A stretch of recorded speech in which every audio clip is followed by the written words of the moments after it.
එතකොට පින්වතුනි බුදුරජාණන් වහන්සේ දේශනා කරනවා නේවාපික කියන වැද්දාගෙන් අදහස් කරන්නේ කවුද?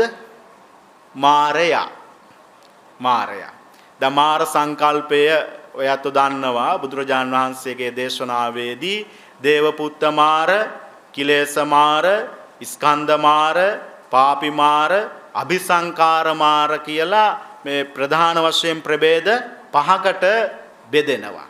ඒ වගේම ඒ මාරයා ඇතුළු පිරිසට මාර සේනාව කියලා සඳහන් කරනවා.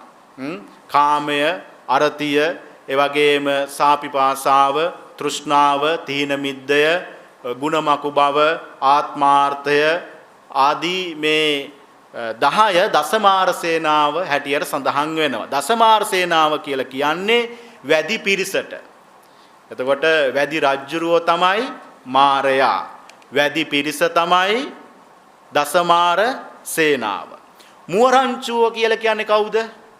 මුවරංචුව කියලා කියන්නේ මේ සංසාරයෙන් එතර වීම මූලික කරගෙන සීල සමාධි ප්‍රඥා මේ ගුණධර්මයන් වගා කිරීම සඳහා, පෝෂණය කිරීම සඳහා, පුහුණු වීම සඳහා ප්‍රවේශ වූ පිරිස, නිර්වාණගාමී මාර්ගයට ප්‍රවේශ වූ ශ්‍රමණක් බ්‍රාහ්මණයෝ, උපාසක උපාසිකාව ආදී පිරිස තමයි මුවරංචුව හැටියට බුදුරජාණන් වහන්සේ මේ සූත්‍රයේදී සඳහන් කළේ.